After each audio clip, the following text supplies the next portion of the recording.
Hello, good afternoon, good morning, good evening, depending on the time you are seeing this video. You are welcome to Java's series. I will be talking about Java programming language. In this section, we have about 31 chapters to cover. When I say 31 chapters, I'm talking about the topics and the subtopics that will be covered. I want to believe that the viewer at least have basic understanding of computer systems, so I won't need to start introducing you to hardware, software, organization of computer, history of the languages and all of that. So I will jump to the introduction to Java programming language. So in this chapter, I'll be introducing you to how to write your first program in Java, and throughout this course I'll be using NetBeans, so you also can download NetBeans. In between, I will explain the softwares that will be needed for you to run or follow the tutorial. So we'll be having the introduction to Java application, how we can write our first program, and how we can print it, that is, run it, write and run it. Then in the second chapter, I'll be introducing you to classes and objects in Java. In the third chapter, I'll be talking about control statements. The chapter that follows will be talking about control statements again. That is talking about advanced and basic control system. At the same time, we'll be talking about methods. We must have discussed method in the previous chapter, where I talk about introduction to classes and objects. But in the next chapter, which is chapter 6, we'll be taking a deeper look to classes. Then the chapters that follow, which is chapter 7, we'll be talking about arrays and array list. Then the chapter that follow, we'll be talking about classes and objects. We'll be talking about classes and objects. Then the chapter that follows, we'll be talking about object-oriented programming techniques, which is inheritance. We'll be talking about inheritance. Then we'll be talking about polymorphism in the chapter that follow. Then in chapter 11, we'll be talking about exception handling. Then in chapter 12, we'll delve into a case study. We have case study here. The case study that I'll be using is ATM. I'll be using ATM machine as our case study, how ATM machine works. That is what will be our case study. And in the chapter 13, I'll be talking about the case study implementing an object-oriented design.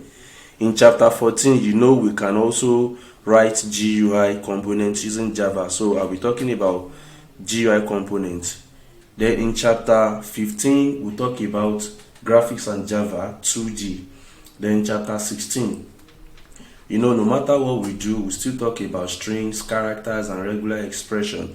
That will be dealt with in chapter 16. Then in chapter 17, we will talk about file, we'll talk about streams, and we'll talk about object serialization. In chapter 18, we'll talk about programming concepts, which is recursion. One of the concepts in programming, we talk about it is recursion. Then in chapter 19, we'll talk about searching, sorting, and big O. Then in chapter 20, we'll talk about generic collections. Then in chapter 21, we'll talk about generic classes and methods. In chapter 22, we'll talk about custom generic data structures. In chapter 23, we'll talk about applets and Java web start. Chapter 24, we'll be talking about multimedia, applets and application. Chapter 25, we'll talk about GI components. We talk about it in chapter 14. The first chapter where we talk about GI components is chapter 14. Then in chapter 25, we'll talk about GI components again. In chapter 26, we'll talk about multi-threading. In chapter 27, we'll talk about networking. Chapter 28 will talk about accessing databases with JDBC, that is Java Database Connection or Connector. So that is JDBC. Then in chapter 29 we'll talk about Java Server Faces. That is when you talk about web application. As we all know, there's no languages that we cannot use to write web application. It is just easier done in one language to the other. Then in chapter 30 we'll talk about Ajax enabled Java Server Faces. That is looking at how we can use Ajax in Java in JSP. Then in chapter 31 we'll be looking at some web services just like REST API, which is also known as representational state transfer. We'll talk about JSON objects, we'll talk about SOAP, and we'll be ending this series in chapter 31. However, each chapter can have several subtopics.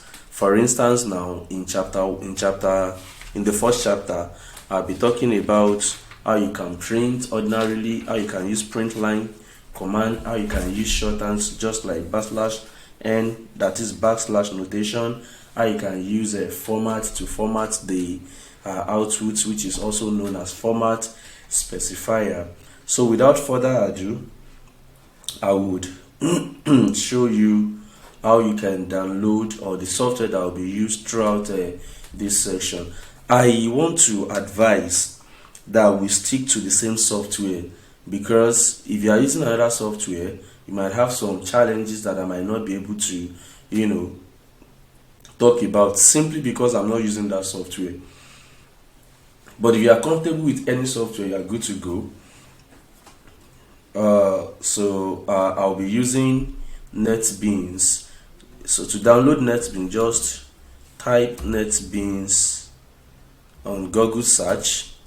Now when you type NetBeans on Google search, it will take you to Apache. So that means Apache is the owner of, like, they are the developed NetBeans for Java programmers. It is especially for Java programmers. That's not to say you cannot write any other program in NetBeans, but majorly is for Java. Then I'll be downloading NetBeans. I already have it, so that would be the reason why I will not download it again. However, you can download it here. And then the other thing that I would need is Java, we'll call it JDK. So JDK stands for Java Development Kit. So that is the kit that will be needed while developing our application. And then I also download JRE. So that is Java Runtime Environment. So while you use the JDK to develop your program and compile it, then JRE is the one that will give you an environment, an enabled environment to run the software. So before we go on, you might want to ask that, what is Java? What is Java used for? Or what is Java programming language? Checking online, Java programming language, as we can see, is a multi-platform, object-oriented, and network-centric language that can be used as a platform in itself. So we can see that it is a fast, secure, and reliable programming. So why should you use Java? Why should you use Java? What can Java do? What can Java not do? You can use Java programming language for anything, virtually anything. Virtually what? Anything, right? So you can use it to write anything at all. So in that case, Java is an object-oriented programming language, as I've said earlier. So you can use it to design and develop desktop applications, web applications. So there are some popular softwares, or let me say operating systems, like BlackBerry was developed. The BlackBerry OS is developed with Java programming language, right? The programming language is also used for Android, right? So many more, right? Many more. So the language that we can also, compare with Java is C Sharp. So let's quickly take a look at Java and C Sharp. Let's see what people talk about them. Comparison. So what can Java do? What can C Sharp do? So that will give you reason, to choose this or that. Let me also add that there is virtually nothing you cannot use each language to do. The only thing is that a language may be better at doing one thing than the other thing, right? So as we can see, looking at the key difference between Java and C Sharp. So creation year of Java is 2000, of C Sharp is 2000, while that of Java is 1995. So C Sharp is created by Microsoft, while Java is headed by James Gosling. Documentation, they both have documentation, and then the two languages are compiled languages. What do I mean by compiled languages? Compiled languages means you write the language, the software, the program, you code it, then after it you have to compile it to a runnable application. So their type is statically typed. Statically typed means you have to declare every variable before they are used. Now they both have TOB rating. C Sharp is rated 5, Java is rated 4. Popularity, they are still growing, right? Then application that you can use each of them to do: Windows app for C Sharp development, game development, web development. But for Java, you can use it to develop Android, enterprise application, web development. You see that in the C Sharp, there is nothing like enterprise application. That's not to say that you cannot design or write enterprise application with the two of them. So some people will ask me, why do I need to use Java? When do I have to use Java, right? I used to tell people that anytime you want to choose a programming language, before you choose, think about what you want to focus on, right?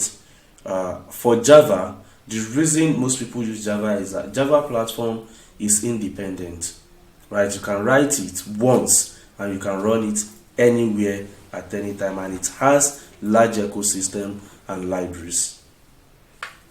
So you can easily integrate Java into any operating system because it's based on JRE. So because every system that where you will run Java, right, must have JRE, and with JRE the same compilation from Windows can be run on any other platform. So the famous companies that uses C Sharp is Microsoft. Of course, it's developed by Microsoft.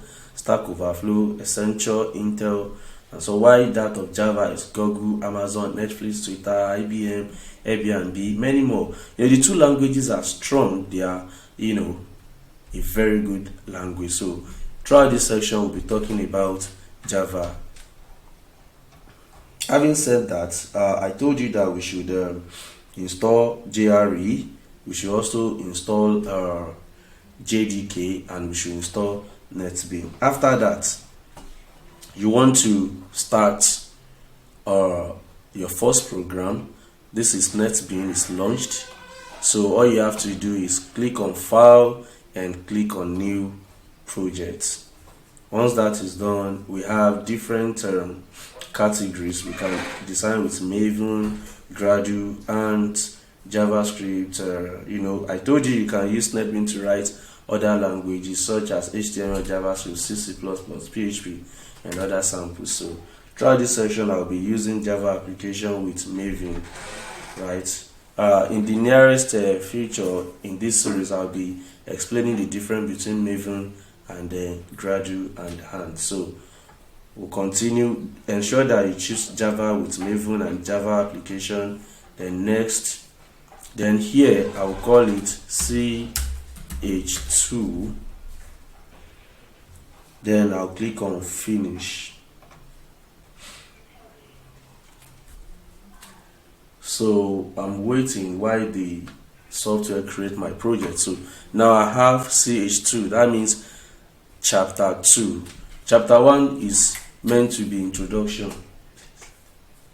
It's meant to be introduction to hardware, to many other components, arrangement of architecture of a system and all of that, but this is where we start our program.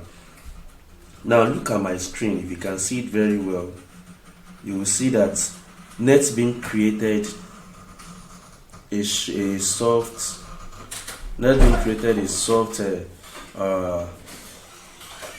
program syntax for me, and that's where I will start. Now looking at this is public class. Anytime you are writing your program, ensure that you start with public class, then the name of the class. Public class, the name of the class. So what we're talking about is public class ch2. So the very first line you're going to write in your program, if perhaps the program or the class is runnable. So I'll be explaining what a runnable class and what a non-runnable class is. So let's see. The entry point to all program in Java is the main method. So we'll get to understand what main method is. Just follow line by line as I'm writing it. So say public static void, you do main, right? Then we have strings args, right? Then so we do system.out.print, system.out.print welcome to Java programming language. So this is how to print in Java. So let's see what we have. So I can right click on the file and do run file. That is shift F6. So to run the file, the first thing NetBeans will do is compile. So running NetBeans compile on save execution. So scanning for the project, running it. So now if you look at what we have here, welcome to Java programming language, that is what we have printed on the console. Now you can see we use system.out.print. so we have other versions of printing. So to the console we can do system.out.print line. So then we can do welcome to Java programming language again, right? So then let me rerun the program by clicking on this arrow. Is running. Now if you see what we have now, this is welcome to programming language. This is what we have here, welcome to programming language. Then the second one is welcome to Java programming language as well. So you can see that the second one is printed in front of the first one. What caused it? So the reason for that I will explain to you, but before I explain, let me take this one and put it next to this. You will notice the changes between the output now. When what we have first is print followed by print line, and when we have print line first followed by print. So let me run it now.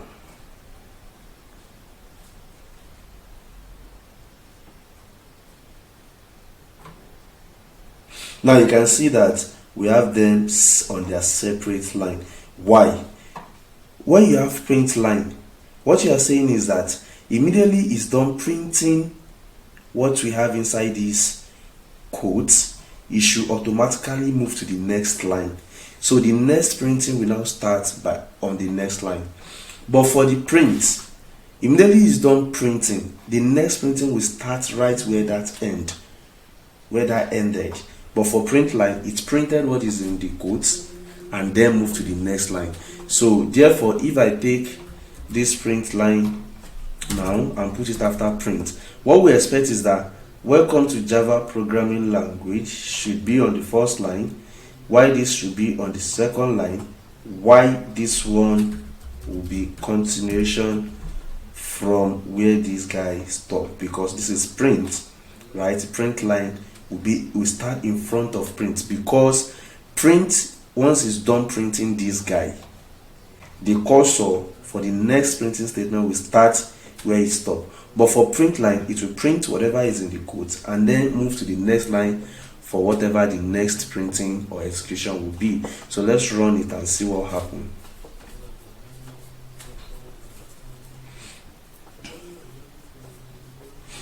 Now look at it.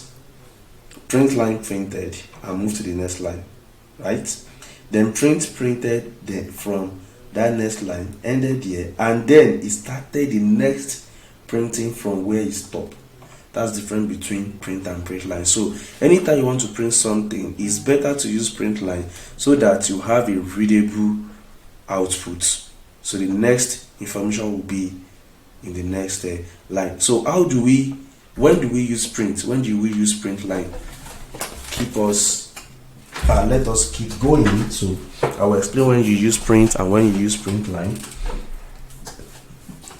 Now, what other type of print can we do? We can also do print formats. So let's see. Start out of print f. That's print format, right? Now, print format allow you to format your output the way you want it. Let's say I print amount of apple is %.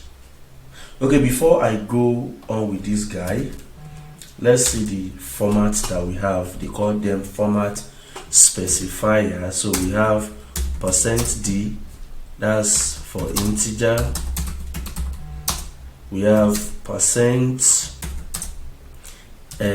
that's for string. We have %f, that's for float, right? So that's the format specifier that we have. That's the format specifier that we have. The print s, right? That is for string. The print f, the %f, that is for float, right? We also have other format specifier. So other format specifier that we have will be discussed, right? To be discussed in the nearest program that will be written. So like I said, we have print formats, right? We have print formats. So just like the %s, %d, then what is it called, %f. So those are for what? For print specifier. So we can use that alongside with our print format. What do I call it? With our print format, with our print format. So let's see how we use it in the next printing. Like I said, we have %d for integer, we have %s for string, and we have %f for what is it called, for float. So let me give you an example. Suppose I want to write amount of apple is comma, right? So here now I have %f here. Then what do I want to print? Anything that I want to replace that %f will be next to that comma. So let's say I want to print 200, right? That's what I'm printing. So let me run that program to see what will happen.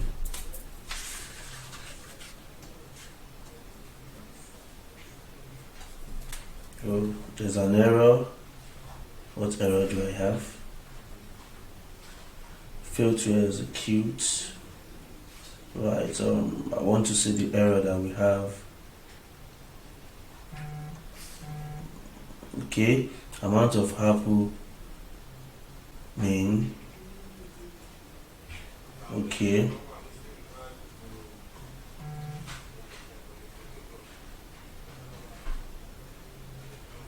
okay, so what happened is because I used %f, and now what I have here is integer.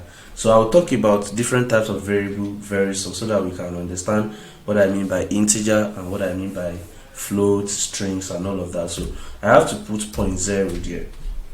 That is when it will no longer be an error, right? So let's rerun it to see what we have.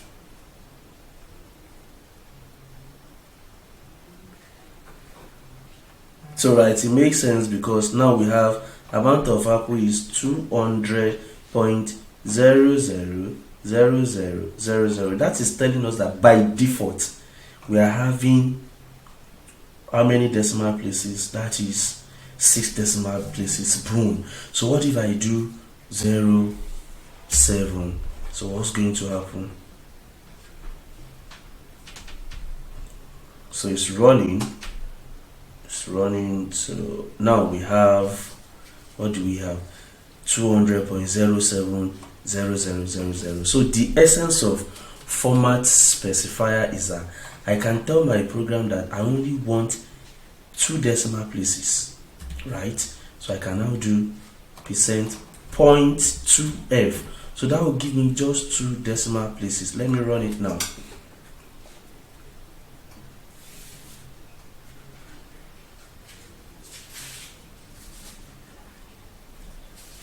Now look at that, we now have 200.08. yes, because it will run this guy up and add it to 7. That would be 0.078.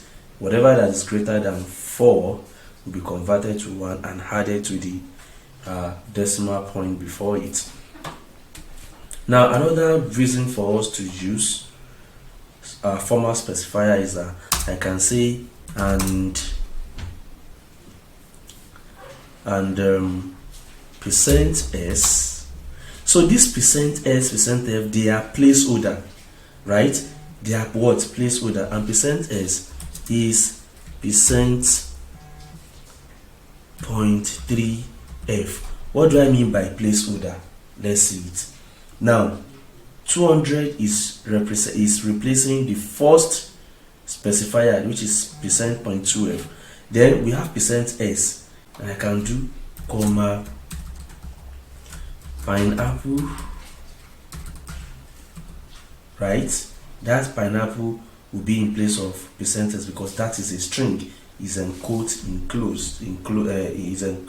quotes, right? Then while the last one will be the amount of pineapple. Let's say that's 4,000.45678. Now by the time I print this guy out, you see that 200 will replace %.2f, pineapple will replace %s, while 4,000 will replace %.3f. Look at that, 457, right? Because it's converted, like it's sealed up, and then we have 457. So that is when to use format specifier, right? Format specifier for outputting this guy. Then another thing that we have while printing, are the \n, \f, \t, \r. So these are called escape sequence. What do I call it? Escape what? Sequence. So the escape sequence, let me come here and say escape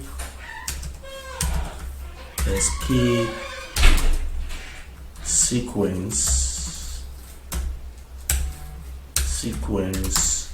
Now printing with escape sequence, I can say that quantity, right,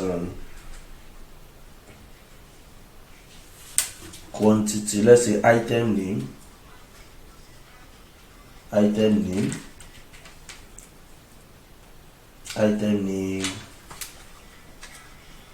quantity, and cost price. Yeah, so I can do item name, right? Then I'll now do, okay, before that let me list the escape sequence. We have /t, that's for tab, right?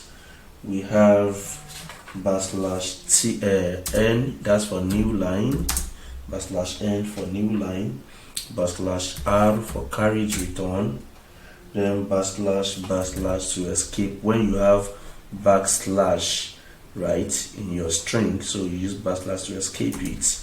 Then we also have /quotes, right, when you are using when you want to quote inside your string. Don't forget that the quote is representing string, but you want to use another quote inside, you can use / this guy to escape it. I'll give you an example. So item name, so then I'll do /t. So that means I am introducing tab, so I can use as many as possible tab, right? Maybe that's 3 tabs, right? And after the item name, and I want to do QTY inside quote, I can do QTY, but I want this QTY to be enclosed in quote. I can now do /quote, right? That would escape it, because if I did not have this / there will be an error. The program will think this quote is closing this quote. Meanwhile, there's a quote outside that is closing this guy. That is why we use the escape to escape it, so that the program will not see it as a closing quote. Then /quote again. Then after that, I want 3 tab, 1, 2, 3. Then after that, I want to do cost, right? Cost, unit price, so unit price, right? And /t.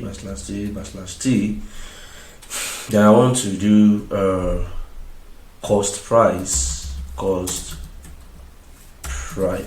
Now once I'm done with everything, I want to use /n to move to the next line. /n, that's going to the what? To the next line.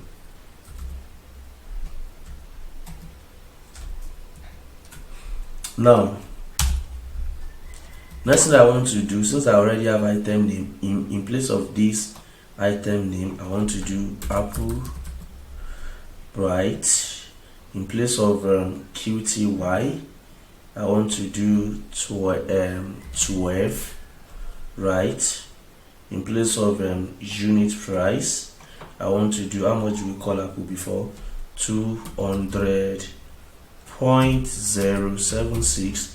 Then in place of cost price, so cost price will now be 12 by this guy. So let us use calculator to do that.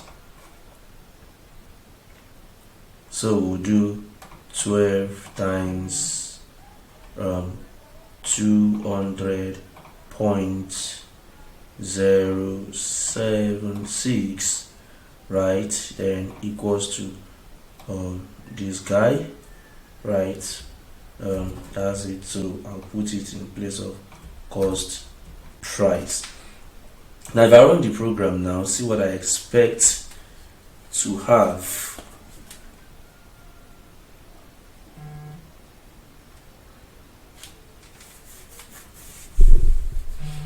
Now look at what I have. I have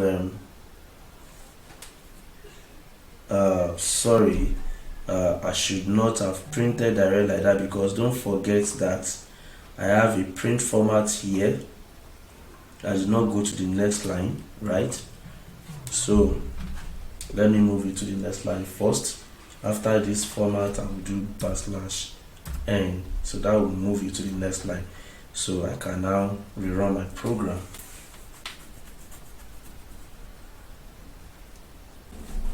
Let me run it. So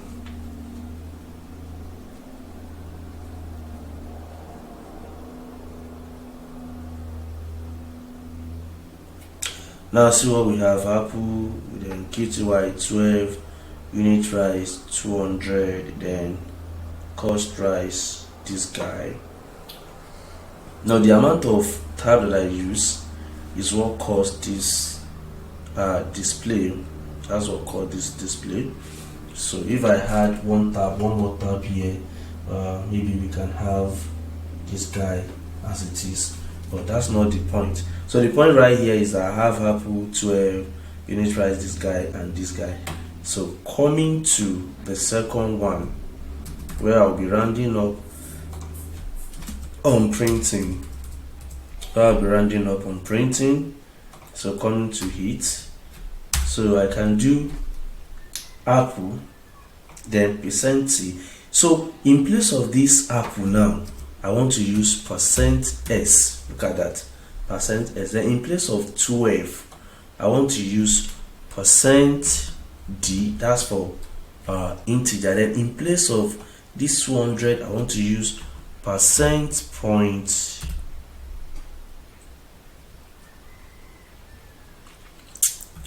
to F, right? And in place of this, I want to use %, to F.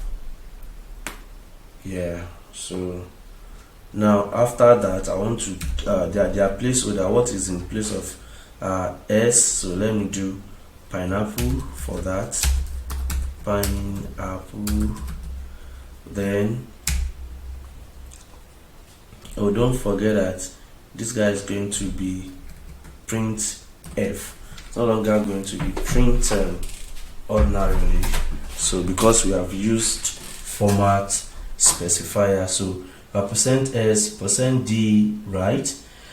Now for the %D, maybe that's going to be 5. That's 5 as a quantity, comma. After that, I have unit price. Unit price is let's say 10.387. Then cost price, so 10 times 5. Okay, let me just do 00. Then 10 times 5 is 50, so that will be 50 point. Let me use something that can give me like 1000. Then this will be 5000, right? So 5000 point 00. So let us run it to see what we have.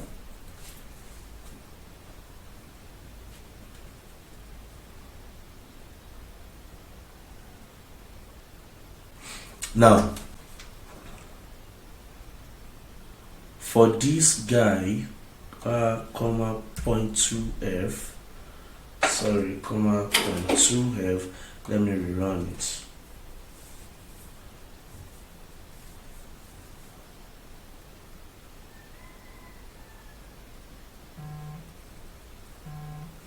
Now this is what I want to explain to you here. So if you look at the pineapple is there, then 5 is there, then on 1000. So on the representative, the specifier, the placeholder for the 1000, you can see that I just have %.2F. Then the placeholder for the cost price, which is 5000. If you look at the placeholder very well, see that I do %, .2F. Automatically that comma is doing 1000 separator for me. That's the essence of the comma there, that comes before the point. Then the point is doing the decimal places. So that will be the end of the class on how we can print on screen. So in the next class, we'll be talking about how we can accept input from users, how we can perform operation, calculative operation, perform calculation on it, how we can execute different operation on whatever the user supply. That will be our discussion for the next chapter.